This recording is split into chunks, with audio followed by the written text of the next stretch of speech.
it's Richard Wade, and I'd like to give you all a warm welcome to the Military Memories YouTube channel, wherever you might be watching around the world. A very brief bit about our channel and a request to you, please, if you're watching now live, we're going out live now on the 1st of August 2025, or indeed if you watch what we stream later on, as it's also recorded and kept on YouTube. Wherever you watch it, whenever you watch it rather, do us a big favor, and if you like what you see, can you please subscribe to the channel, and by all means feel free to leave any comments on any of the videos that you see on Military Memories, because by subscribing and liking and leaving comments, you alert the YouTube algorithm to the fact that there's something that people are interested in here, and that will further the reach. What you can see on Military Memories now is we're starting to grow quite nicely. It's a steady journey. It's not so much about the numbers, it's more about the content. So I'm hoping that you find the content interesting. If you're watching this one, once you finish, do have a look at some of the others where you can see me interviewing people from all walks of military life, Army, Navy, Air Force, and it's the idea behind this channel is just to get some stories out there. So, you know, we want to capture the stories that people have, where they've been, what they've done, more importantly, what they're doing now, and get those documented, get those memorialized forever, so that future generations, wives, brothers, sisters, uncles and aunties and grandchildren and children can watch and share. So that's my request to you, please. If you'd like to just pop down there, hit the subscribe button. Let's get cracking. Very pleased to welcome my guest in a moment now, who I've met through military networking connections, actually. And my guest is a former member of the Royal Navy, now runs his own business. A very interesting story to tell, and I'm really looking forward to welcoming, without further ado, Paul Gower. There he is. Paul, good morning, sir. How are you doing today? Good morning, Richard. Yep, thanks for the invite, mate. Yeah, all good. All good. Well, I'm chuffed that you've decided to join us, mate. Seriously, that's very good of you. And you know, it's worth saying right at the get-go, this is not rehearsed. We've got an outline agenda, but you know, we're just going to go with the flow, Paul. See where it goes. We're mindful of the fact that we're live and it might be watched by children and all the rest of it, which I'm really pleased to see that you're dressed today. It's very nice of you to do that. Thank you very much indeed. Well, you know, it's better than wearing Nixon flip-flops around the mess deck, mate. You're making your effort. So you know, Paul, in the intro there, I mentioned the fact that you're a Royal Navy veteran who now runs his own business. But can we go back a little bit before that, and let's get to Paul Gower. Let's say aged about 14, 15. Where were you? Where were you going to school? And then take us into the journey that suddenly said, "Oh, I'm going to join the Navy." Over to you. Well, I think my naval interest really starts before then. I was lucky at the time, or unlucky, because I was living near Portsmouth, and I had the Queen's Silver Jubilee off of school. My uncle lived in Gosport at the time, one of my best uncle, and I went and watched the Silver Jubilee Fleet Review, which obviously sadly we don't get nowadays. And I sat there on Stokes Bay in Gosport, and I didn't realise to that day that I sat there and said to my uncle, I'm going to serve on one of those ships. Many, many years later, I actually looked at the plan of the review, and yes, I did. I was sat right opposite HMS Naiad, which was my last ship. Oh, that was unbelievable. So 14, 15, yeah, at school, didn't enjoy school at all, hated school. So by that time, I was only, 11, 12, something like that. And I'd already made up my mind I was going to go in the Navy. So that was all I was interested in. CSEs and all that, didn't believe in it, didn't want to do it, because all I wanted to do was join the Royal Navy. So I think it was about age 13, I joined Sea Cadets. And that's really where my naval journey started, because I was determined by then I was obviously going to join the Navy. There was two mates of mine, 1 year above me and 2 years above me, both joined the Navy as well from the same Sea Cadet unit. So it was always there. They've done it, I'm going to do it. And that's where we were. So the Royal Navy always played a big part, or the Sea Cadet family played a big part of my young life at school. I was always away doing different boating events and everything else every weekend that I possibly could. So that was my journey. That's very, very interesting. So, quick question: Sea Cadets. Then you did a bit of time in the sea. Did they get you out on ships? You actually get out to sea and do it for real during that young age? Well, no, we didn't. We did have opportunities to do certain things, but I was more sort of on the boatwork side of things. Sailing was a great hobby of mine, and right. I'm very disappointed nowadays when I look back that I never did carry it on in the Navy. Right. I just took the flow. My mate's father at the time was a serving Royal Navy Reserve officer, as it was then, at HMS Sussex in Shoreham. And I had a great lot of opportunities through him. So if they were working on, as it was then, HMS Kellington, they'd ring me up and say, do you want to come down the ship for the weekend? So I'd go down there and have that atmosphere and work on HMS Kellington perhaps and do a bit of sailing and power boating. So it was, that was my... I never really went on ships. I suppose HMS Kellington was probably my only... Okay, cool. Well, let's fast forward to that decision. Right, I'm going to go in the Navy. Are we talking about walking into the careers office down Pompey or something like that then? Is that how it works? Or I mean, for me, it was careers office in Brighton. Brighton. Okay. Walked in there and basically, I want to join up. I'd had a bit of an issue the year before with a knee operation. So that sort of, I won't say set me back at all, but there was, obviously I'd done all my tests and then had to go and do my medical. The operation got in the way. I think that was the November of 81, I think. Right. Okay. From what I remember. So it was, the process was pretty smooth, pretty quick. Within a year, I was in. And so there you are. So now you're in the Royal Navy. So where do you go? Where do you pitch up on day one, ready to become a sailor? Again, it's quite a funny journey, really, because as I say, two lads joined up from the same Sea Cadet unit, the previous years. And then me and another lad that were in Sea Cadets together, quite funny, really. We joined Sea Cadets the same day. Right. And me and Kurt joined the Royal Navy the same day. Oh, wow. So, that's quite an advantage. That's really good then. Because, I recall back to my day one army. Boom.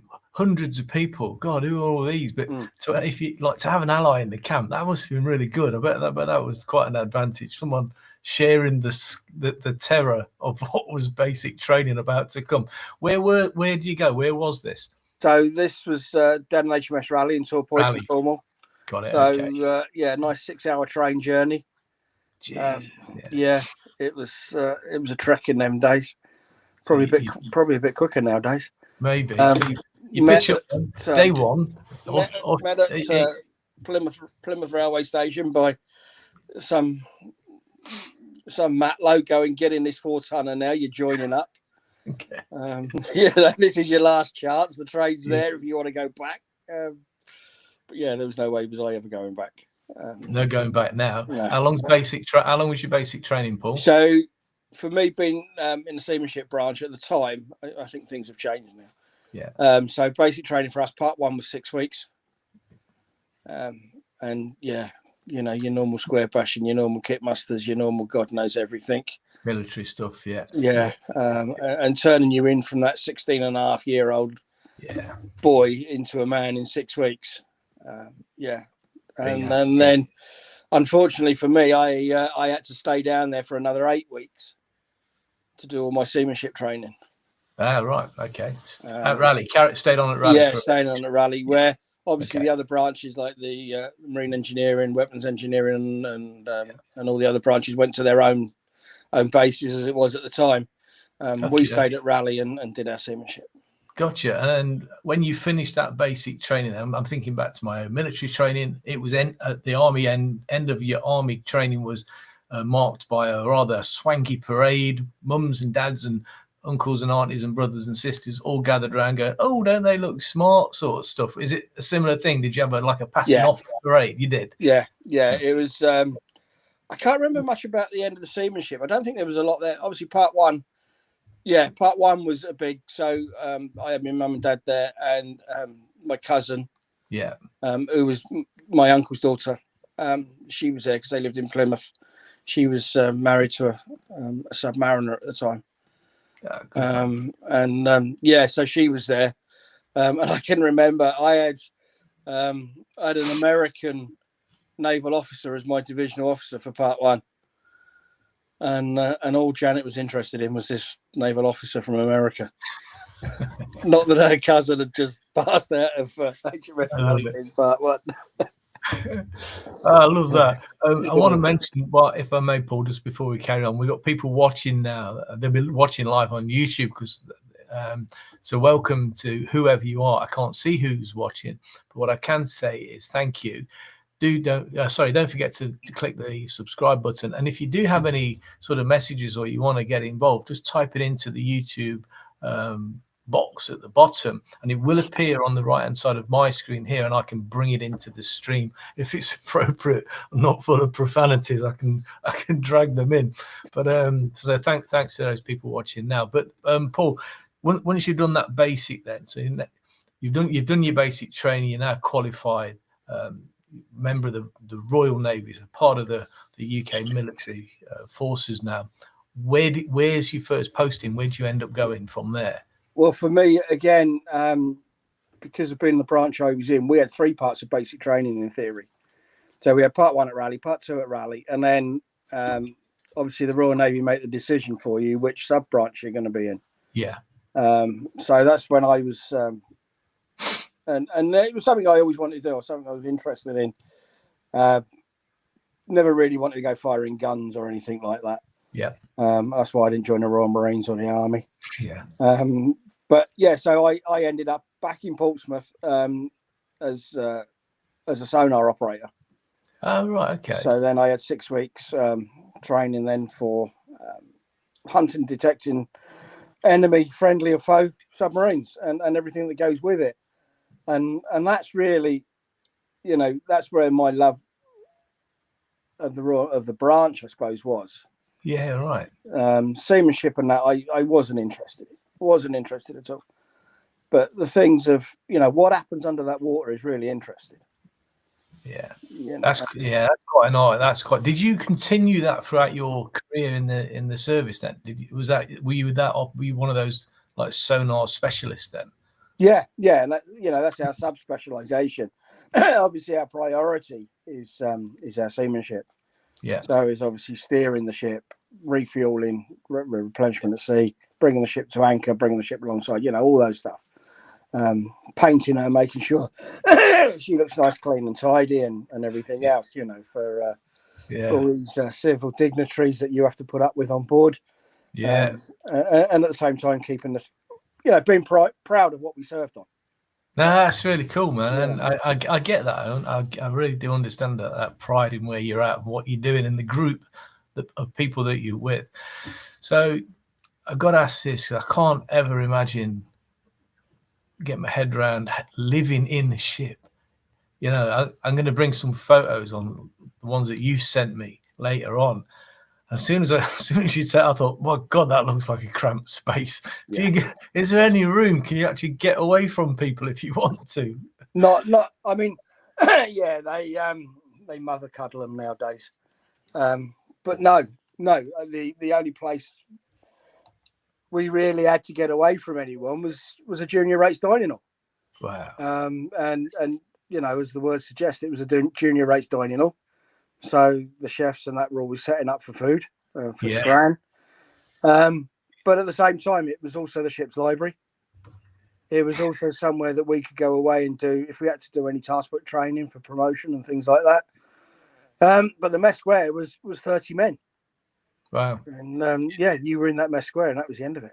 That was it. That was your sort of close quarters. And again, excuse my ignorance, but what are you doing all day? I mean, is it a mixture of like continued military training, physical training and special? What did they do to keep you busy on a typical Well, deployment?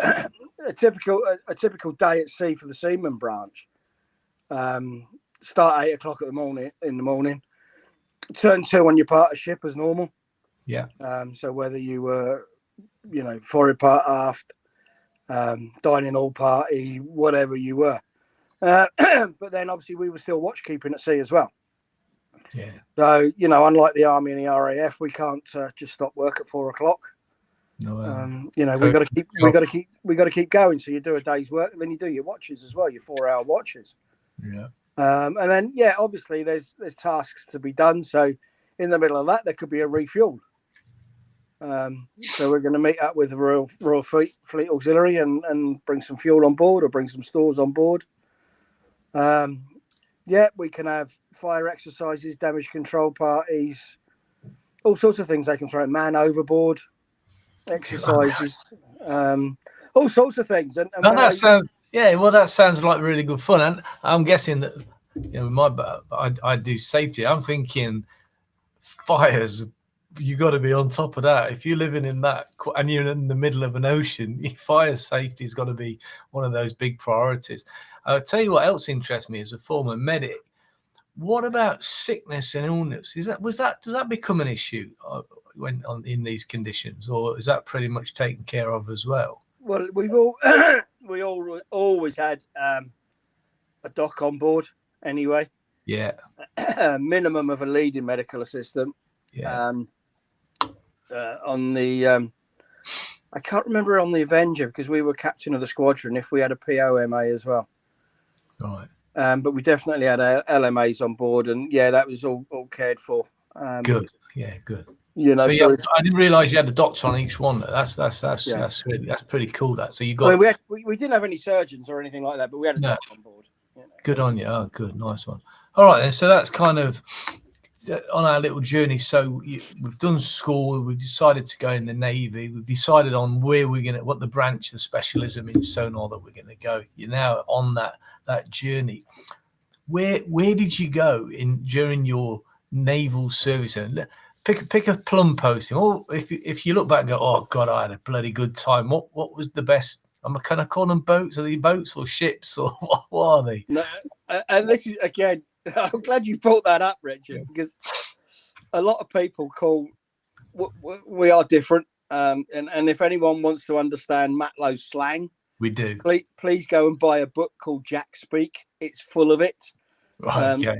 And you'll understand us a lot more when we're talking. So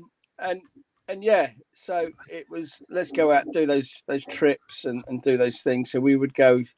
It depends where the deployments were. It depends where they sent us. Yeah. Depends what ships you were on, what you were going. You were either lucky or you were unlucky. What was your luckiest one? Where would you think, oh God, that was a cracking ship. I was on there for a bit and it was awesome. Obviously West Indies was a cracking deployment. Oh, is that the Whigs, the guard ships? Yeah. What was Whigs in those days? Yeah. I won't say the Falklands guard ship was a good deployment, but it was a deployment that we obviously needed to do. Yeah. We needed to reiterate Britain's defence at the time, and we still do. The best, I suppose. The Stand of Foreland in '86 was probably one of my best deployments as well. On the Naiad, 6 months of going around Europe with foreign navies. Oh, nice. Okay. Cross poling onto ships. Not that I did it, but you could cross pole. We had in our mess, we had an American, we had a Canadian, and the silly thing someone did was put them down the mess at the same time. So that was interesting, interesting times. But so Mediterranean trips, Norwegian trips. Right. So massive variety by the sound of it. Yeah, workups as it was in them days. Flag officer sea training at Portland. And I don't know what it was. Every time I joined a ship, it seemed to be the middle of the winter in refit. So coming out of refit, you're going straight down to Portland. Yeah. Some people, 7 years in the Royal Navy or 8 years in the Royal Navy, and they've still never been to Portland. But some of us, straight away down to Portland. And again, that was a learning experience because obviously we were on the bounce of the Falklands conflict. Yeah. So there was a lot of training around the experiences that the Royal Navy had down there. And obviously my first ship, HMS Avenger, was one of those down there. And obviously we'd lost the Ardent and the Antelope. Yeah. So the 21s had a lot of. We've really got to learn something about it. We learned about the aluminium construction of the ships and things like that. Yeah. So there was a lot of times, a lot of experiences going down Portland at that time. Was not just through what was in the textbook, but also Flag Officer Sea training staff and ship's company that had been down south in '82 was putting everything together. So Portland was a real learning experience, you know, and you learn with the real men. Yeah, I was going to say you can't get better at training than those that have learned doing it there and then. A lot of lessons learned. Same in the army. I wasn't in the Falklands myself, but I'm very much aware that group, the people of '82, brought back masses of experience that then enabled literally generations of future soldiers to be better in the field and in those hazardous and arduous conditions that they found down the South Atlantic. So I get exactly what you're saying there. So let's have a think about the Navy as a whole. Then, how long did you stay? How long did you stay in Navy service? Well, as I say again, I mentioned back in '81, I had a knee operation. Yeah. And then my other knee was playing up as well. Right. So I was taken into RNH Hasler, as it was then, no longer. Yeah.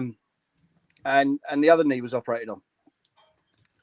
So when I joined, excuse me, as building work. That's the builders you were talking about earlier. Yeah. So basically I was having sort of issues at sea with my knees taking the strength.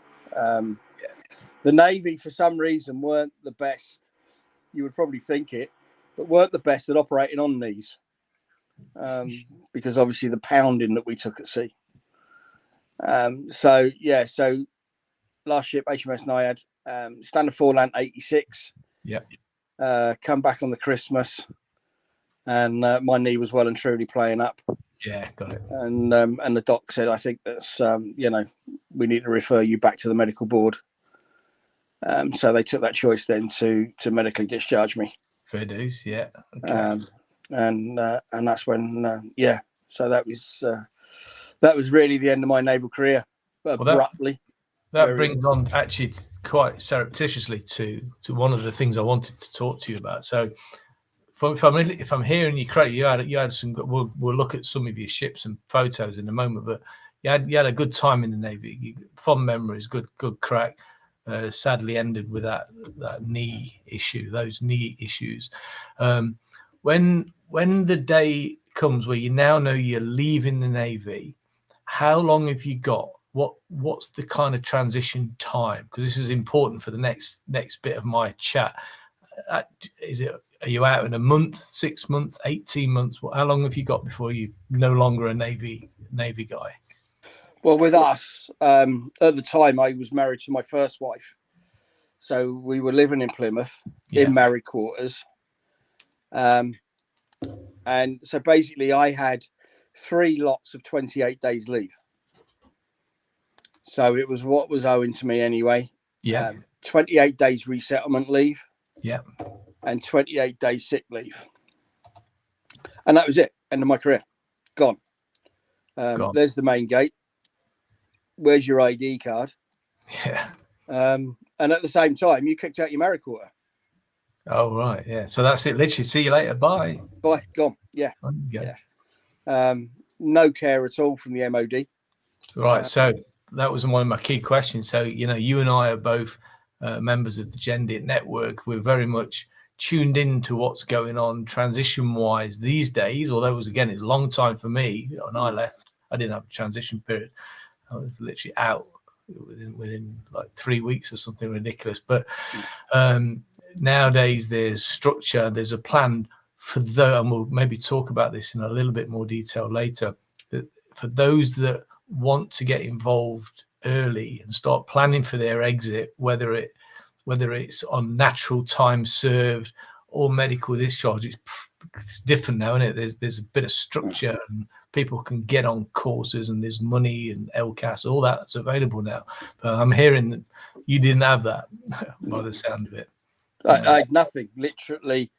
I think from what I remember, I went up the education centre, and the resettlement officer said, "What do you want to do in Civvy Street?" And I went, "Well, I don't know."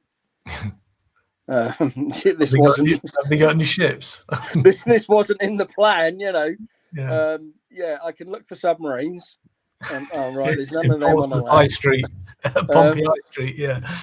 Oh, I can swap a mop around a few floors, and I can get hold of a 2-inch paintbrush. But I only know about grey and white paint. I don't understand anything else. That was grey, yeah. Yeah. So I picked out this booklet, and I still don't know. Well, I do know why to this day, I suppose. Yeah. To do a salesman's diploma, diploma in operational salesmanship, and that was one of my few only experiences of the army, because it was 28 days in Catterick. Oh, was it? Oh, God. Yeah. Jesus, that's cruel. That's cruel. So we did that. Mr. Brent was the guy's name. I still remember him to this day, because I remember a lot of what he taught me in the sales world. That's really interesting. Was it all right there? Was it good? Did you have a good crack up there? I can't really remember, to be honest, because I think, it was when I'm going outside. The military can't tell me what to do anymore. But the funny thing was, again, there, we went to the briefing on the Monday morning for resettlement. Obviously, I'd come off of HMS Naiad, and it was at the time when the Royal Navy, and I don't know if the MOD were, but making a lot of cutbacks. And I'd gone into this room where there was obviously hundreds of military personnel coming outside. Yeah. And all of a sudden, I heard, "Gower, get here." And it was my chief off of HMS Naiad. Oh, wow. And he'd taken the redundancy package. Wow. So he, basically, again, he turned around to me and he said, "Well, I'm still your chief for the next 28 days. End of story." Getting his money's worth. Yeah. And he was a great guy, Ginger Swain. Chops S. I've still got a lot of time for the guy. If I ever saw him again, brilliant chief. Good to hear. So he was there really to the end for me. Because I was still in this transition. What's happening? What am I going to do? Where am I going to go? My wife and kid have got nowhere to live. What am I going to do? Yeah, that's right. Yeah. Where is you? Just out of interest, where did you end up, and what? Because that's quite sudden, isn't it? Like, see ya, bye. Yeah. Did it pan out all right? Was it a tough time initially? It was a tough time. We ended up, because I wanted to stay in Plymouth, she didn't, so we ended up back in Littlehampton in Sussex. Yeah. I went on the railway, and that was the end of our marriage. Right. Fair. Okay. Yeah. Well, within, I think within 18 months, I'd lost my naval career and my wife and kid. Big changes. And second kid, because we had another child. So I'm going to bring us forward a little bit. I want us to take a little break. I know we mentioned this earlier. I never knew this existed until this morning when I did a quick search. But apparently there's a little news channel. You can find out what's happening in the Royal Navy in 60 seconds. Shall we have a look? See what they're getting up to? Yeah, got to see what we're doing today. I do know they've all got beards, but then again, most of the army's got beards now as well. I notice that everywhere I go, squaddies with beards. I personally find it very odd, but each to their own. That's fine. Let's see what the Navy's getting up to, shall we? Over to you. What is he, a Matlow? I don't know. What's he then? What does he look like? Well, yeah, he is your typical modern day Matlow. I can't see his branch badge from here because he's got something that says EL on. He's got like so he's in my day he would have been marine engineering mechanic, as we called him, in the MEMLs in my days, but obviously they've changed it to Got ELs. it. So he's basically a Stoke electrical. So he'll be responsible for all the shore power and things like that. Got it. So as soon as she gets alongside, connecting all the shore power lines, any marine engineering, electrical stuff that's needed. Got it. So Right. he'll be looking after all that. Let's hear what he's got to say, Paul. I'll come back to you in a tick. Welcome to your 60-second update from across the Royal Navy. We're here on Merseyside as a specialist mine hunting ship formally becomes a Royal Navy warship. Acquired in 2023 for the Royal Fleet Auxiliary, the ship has been redesignated as a fully commissioned warship and joins the fleet as HMS Stirling Castle. She will help protect the UK's waters from underwater threat by deploying a range of autonomous vehicles. Her Majesty the Queen acknowledged the commitment of submariners and their families during a visit to Devonport. The Queen was appointed Vice Admiral of the UK as she met personnel from HMS Astute. Sailors and Royal Marines showed their support for the LGBTQ+ community at Pride in London. They marched past some of the capital's iconic landmarks as part of a colourful parade celebrating diversity. Royal Navy warships and helicopters shadowed 5 Russian vessels in UK waters during the first week of July. HMS Iron Duke, HMS Tyne and 815 Naval Air Squadron were all activated to report on movements in the Channel and North Sea. That's your lot. We'll be back with more in 2 weeks.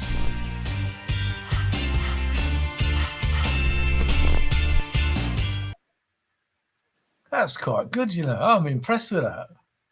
It's, you realise today when you look at small deployments like that and think, how would they have done 60 seconds in our days?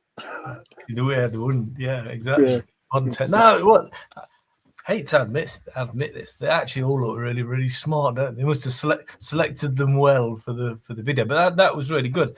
So that's the Navy in 60 seconds. We've so far doing the Navy in 32 minutes. So let's bring us up to speed then. We've still got people watching live. Thank you. Not had any comments in the thing yet, but that's cool. So we're here chatting to Paul Gower, former Royal Navy veteran. Well, not former veteran. He is a Royal Navy veteran. We're going to talk about his current business activities next. For those who just maybe joined, who watch later, Paul joined the Navy as a young lad after doing a bit of time in Sea Cadets and then spent time in various places around the world on various ships. And we're going to look at a couple of those in a moment until leaving the Navy and then going on to the railways, joining the railways. And I want to bring us, there's obviously a gap in between now, but right up to date, I think it's very important that we start talking about your current business activities and what you do now. Before we do that, Paul, I've got to bring these photographs in, mate, because I just thought they were dead good. Well, we know who that is. That's me and you. That was the flyer for the for the thing there. I want to point out for those watching Elegant Infusions. We're going to talk about that in a moment because that's Paul's current business. Paul sent me this along, like the army, but not anything like the army. They smell. That's probably where the Pongo thing comes from, isn't it? That's right. Yeah. Wherever the army goes, the Pongos. Yeah. Yeah. Yeah. That's cool. Anyway, these are not. So what's that? That is HMS Naiad. That was my last commissioned in the Royal Navy, I think, in about 65, something like that. And then decommissioned. Well, she had a bit of a journey, really. As I say, we come back off Standard Foreland 86. With decommissioning trip after that. Yeah. And then she was used as Hull Val. And that goes back to, she was used for flight deck trials from things that were learnt down the Falklands. Right. Okay. And then she was sunk off of Aberporth in West Wales. So she's an Ikara Leander, one of the conversions, because all Leanders, there was 26 Leanders when they were all built. And so they're all built of a gun specification, 4.5 Mark 6 with the twin barrels. And then there was conversion. So we had an Ikara conversion, we had an Exocet conversion, and a Seawolf conversion. It's bloody complex stuff, you know, and you look at it. And, you know, you look at it from an army perspective, you might have a tent and a Land Rover. That's pretty complex by design, isn't it? There's a lot to it, and I've actually been on a couple of Navy warships, and I've also been on some very large US. I've been on USS Enterprise on the actual carrier itself, right? During an exercise many years ago. And it's not until you're in these things, even things like this, that you get the scale of it. They're actually bloody huge, aren't they? They're just like floating towns, cities, some of them. Huge. Oh, the Americans are unbelievable. And that's, and that was the beauty of cross polling on Standard Foreland, because you had an American come on that. So we went from I can't remember if it was a destroyer or a frigate they supplied for the deployment. Right. But it doesn't matter what, it's still a city to the Americans. And he came and joined us on that. That's brilliant. Bit of a shock for him. I'll bet. Who's that bugger there? Look, it's one of them Avengers. Is one of the Avengers? That's I'd literally not long joined her. Come home and I can't remember why we had some pictures done, but that's a nice picture. That's pretty cool. What's that on your arm? What's that thing? That's the old sonar badge, the real TAS 8 badge. Got it. So it's the cross torpedoes with a rope. That's your trade. That's your trade specialism. I got it. Okay. Yeah. Pretty cool. I like that. That brings out. See, that just fills me with terror. Not just the thought of lots of sailors together, but the confined space. It will just rattle my brain. I'd have to jump. I'd be the guy overboard. I'm telling you. So what's that? Is that in what do you call it? The mess deck? That is the mess deck. So basically, you can see from the guy in the forefront there, to the guy on the opposite side with the, I think is it a blue vest or something on? Yeah. That literally was the width of the mess deck.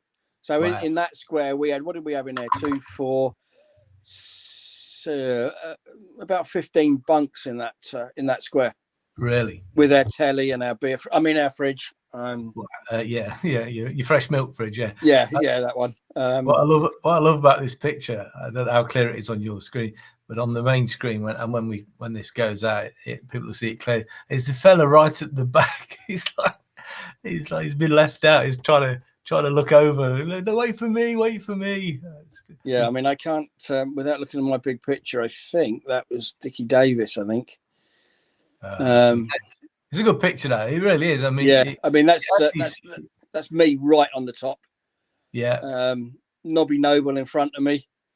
We got stories to say about him. He actually went leave undrafted, poor Nobby. And we shaved one eyebrow on channel night the night before, which is the big night before you get back alongside. Kids. And we shaved one eyebrow. So when he got married on the Saturday morning, he only had one eyebrow.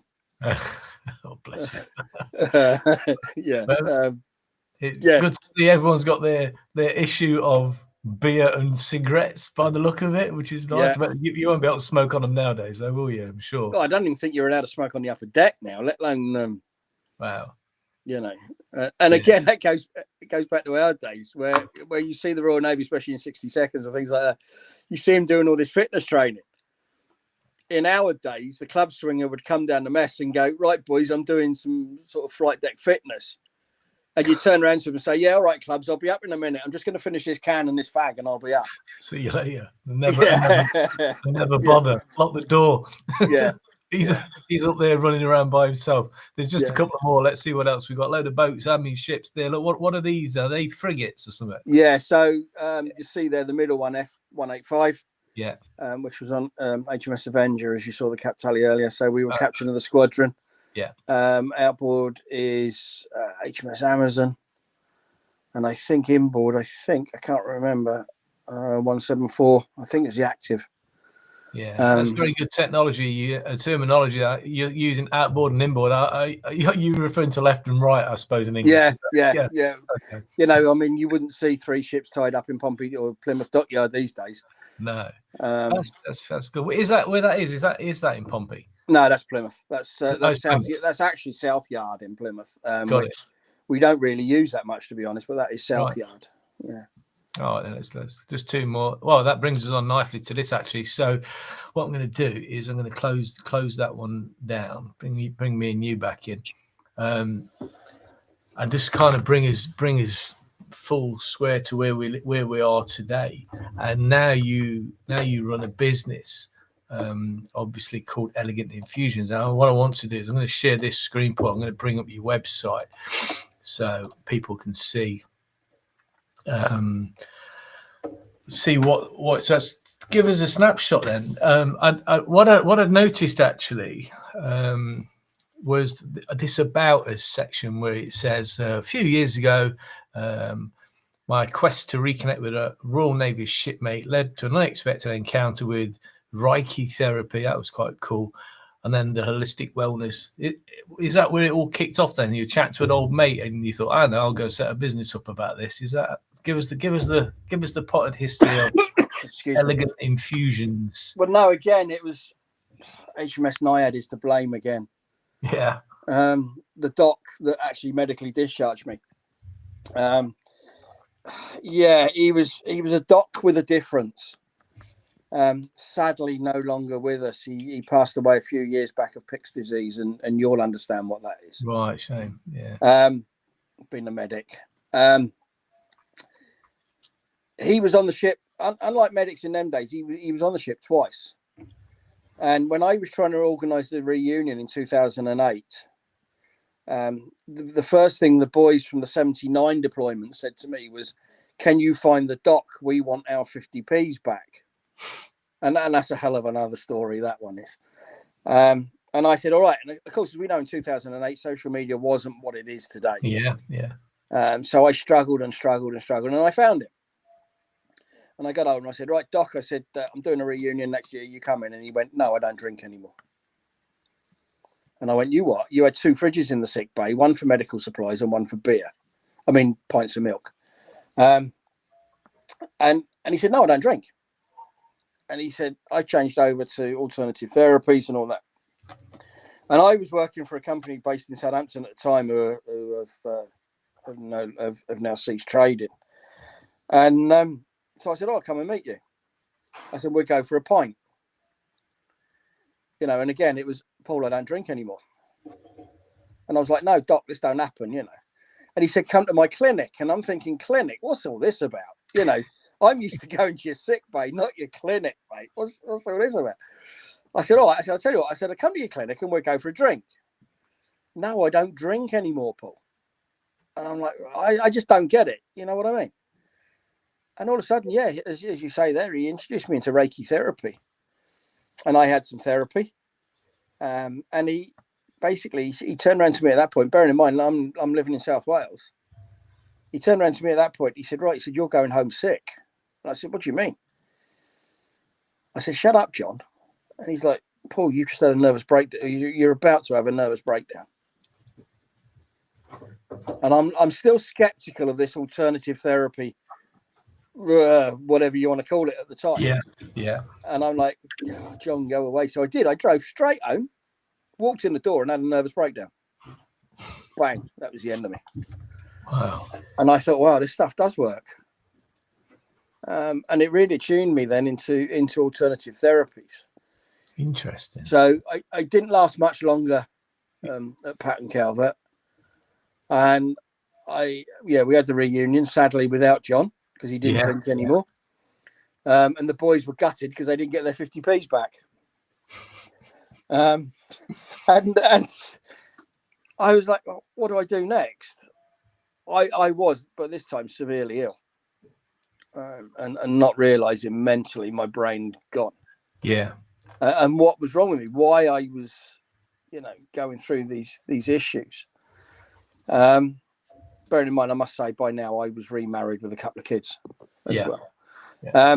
And so I got into, and I set up a business at the time called Rhondda Relax, because that's where I live, in the Rhondda in South Wales. And I just done some incense stuff, and I done some bath bombs and bath salts, and I just thought this is a good idea. I went and done my first stage of Reiki, and then kids and wife got in the way, and I had to go back to the corporate world, sadly. So that business went, and that was it. Yeah. So then I suppose really we fast forward then to 2019.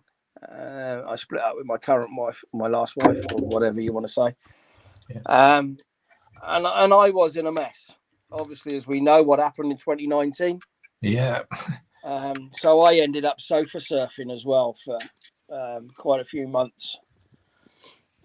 Funny enough, with my sea dad off the Avenger, when you join a ship as a baby, you always have someone called your sea dad. And he's the one that looks after you, puts an arm around you, takes you ashore and educates you onto the ways of life. Okay. So I stayed with him for a few months. Not that was the best experience, but there we go. And then I thought, what am I going to do? I moved into this flat. The council moved me in here, and I thought, what am I going to do? By this time, I was realising now I was mentally ill, really mentally ill. Diagnosed then with PTSD eventually. Yeah. Anxiety, depression, everything else. Thinking, what am I going to do? What am I going to sit here? And I've got to give a big shout out to Malcolm from Models for Heroes, who, funny enough, was on YouTube. He was interviewed by a kiddie at the time at one of the big model shows, and said, if there's any veteran that wants to get hold of us, please do. And obviously, as you know, back in my days, back in our younger days, Airfix was about it, and that was it. Never done anything with models really, and that was the Saturday I watched that clip. And on the Monday morning at 10 o'clock, Malcolm rang me. And I've got to give a big thank you to Malcolm for that, because I'm still modelling today, running my own Zoom modeler group on a Friday night. Yeah, right. And Malcolm saved my life. Models for Heroes saved my life. I didn't know any of that. That's fascinating. Let's just stop on that, because I want a bit more info on that. So Malcolm at Models, is Models for Heroes still a thing? Is it still going? And it's getting stronger and stronger. I think it's 8 years now. Well, that's brilliant news. And what we'll do, Paul, based on your wonderful experience, life-saving, you said, based on that wonderful experience, we'll make sure we'll reach out we'll get his permission first. I'm sure he'll have no problems, and we'll make sure we mention his channel and what they do and all that in the notes on our channel when I write this one up. This is going out live, but I put notes on afterwards. So thanks for bringing that up. That's a really good shout out, mate, and nice for you to acknowledge that. That's very, very nice of you to do that. Models, because I had, from our chat earlier, I had scale models written down on my notes here when I was going to talk about motorbikes and scale models, but now I get that now. I understand where that comes from. So that's a really good bit of backstory, mate. Appreciate you saying that. So after that, then what's the next bit? So take us through getting better and getting this going. How did that come about? So then I thought, we'll go back to the Run the Relax days. I'll go and buy some bar salts. I'll go and buy some bath bombs and a bit of incense. And then obviously one thing I was diagnosed with a few years back was asthma and COPD, which basically again plays through back from my Royal Navy days, with warships being full of asbestos and lagging and things like that. So been doing a bit of Reiki as well, looking at things. My chest is obviously not good for me. And I just going into the nicer things of life. So I was looking at Reiki, burning incense, burning candles, and then realizing what is actually in candles, what they're made of. So those candles you're showing there are actually made of natural products. So they're made of coconut wax or rapeseed wax with essential oils in them. So there's no nasties. They've got a wooden wick. There's no nasties in any of that, unlike your major suppliers. Yeah. You've got a seeded label on there. So when you finish that 20-hour burn in that candle, the first thing you go and do is cut that label off. You can put it back in that jar if you want and put a compost on there and see if there's any seeds that grow up. I'm no Percy Thrower, from anyone that remembers Percy Thrower. I do. But yeah, with any luck, you get seeds grow up through there. So they're fantastic. They're natural. They're sustainable. That's cool. And they're made in the UK. I like that. That's seeded labels. Every day's a school day. It really is, isn't it? Yeah. Paul's thinking, especially for you army people, every minute's a school day.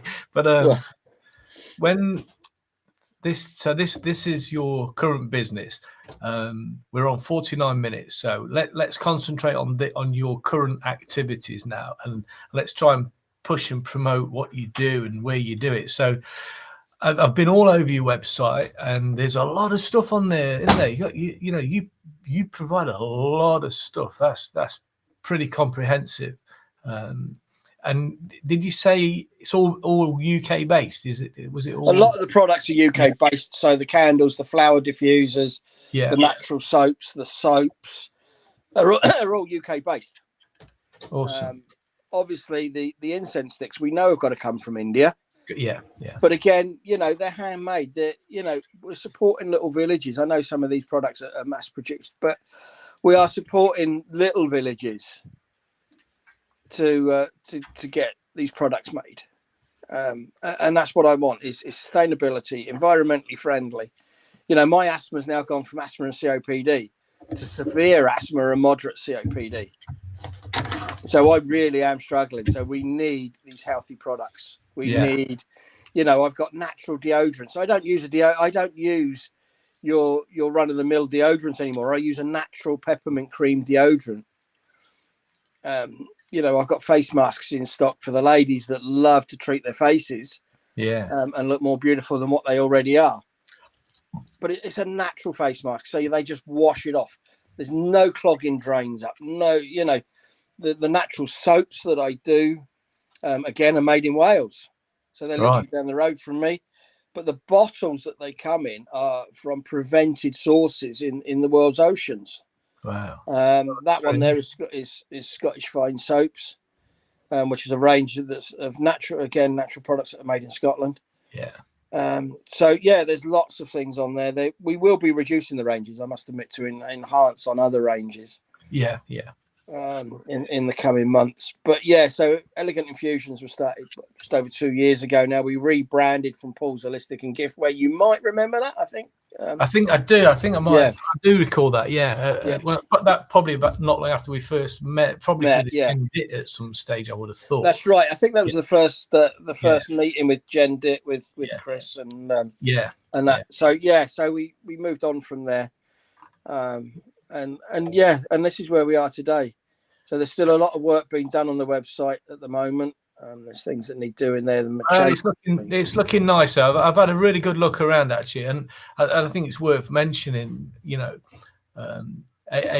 Those credentials that you just mentioned there. That's very important to a lot of people. That sustainability and environmental friendly aspect of things. That's really, really important to a massive audience. That's a really good thing to showcase here today.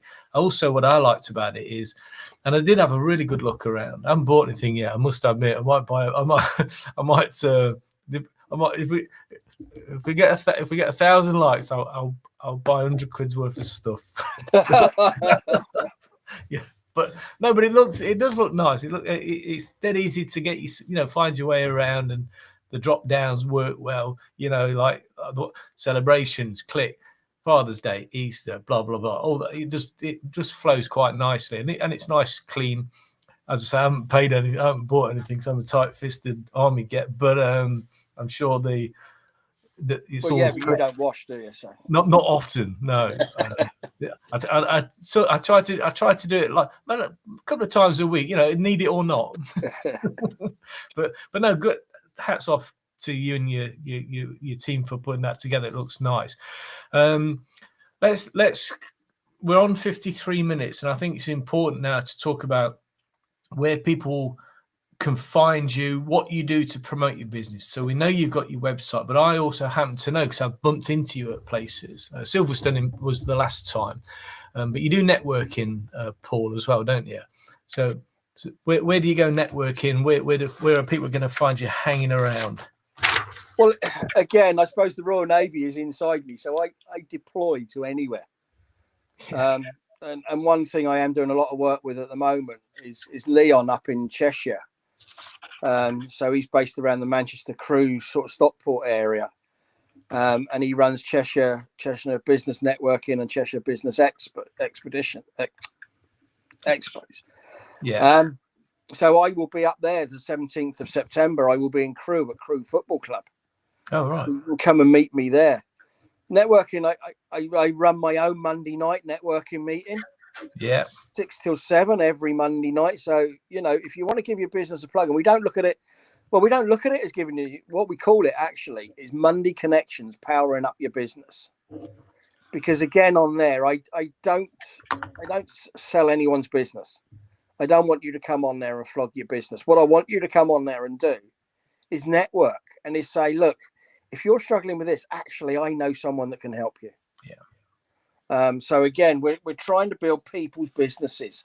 So Monday night, 6 till 7 every Monday night, including bank holidays, because again, I look at it as we're self-employed. We can't afford to take a day off. Yeah. So we try and we do that every Monday night as much as I can. If I can't make it, someone else will run it for me. And so up in Cheshire, I do a little bit around South Wales now, not a lot, but I do as much networking and building as I can. I've just started going to a new networking group now down in Neath Rugby Club. Yeah. Not far from me. So I'm always around. I'm always about socials. I'm still trying to get the grip of TikTok.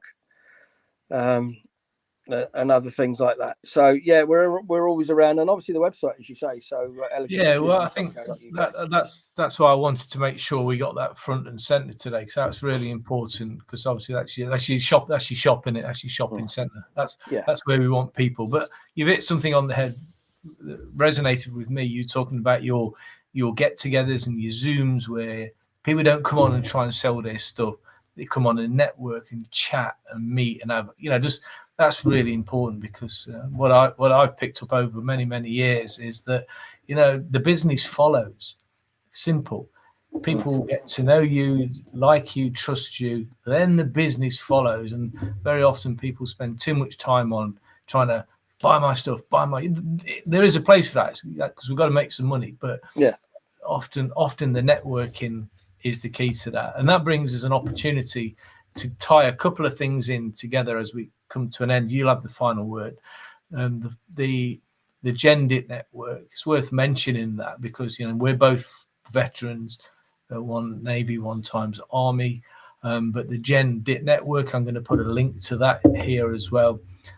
What started off 3.5 years ago or so now with Chris Shaw and Chris Kirk, two bootnecks, two Royal Marine guys who left the services, didn't have the best journey transitioning, decided to set up what was just a little bit of a network at the time. Well, it's nearly 17,000 strong now. And it's a good network. It's good for Army, it's good for Navy, it's good for Air Force, and any military or like-minded people who just maybe want a bit of advice or help, or just to keep in touch with people, really. And so that's a good place to be. Paul, is there anything we haven't covered that you particularly would like to throw in the last couple of minutes that we've got left?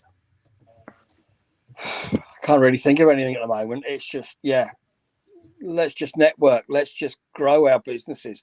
We're all veterans. And as you say, part of the Gendit network, obviously, sadly, the pair of us didn't go this year. But Chris has run a fantastic organisation there. Yeah. I've also got, I'll give him a plug because I am in collaboration with him, is Mike, again, who's XPO writer. He now owns and runs, well, he doesn't run it really, he owns it. He's got people running around for him.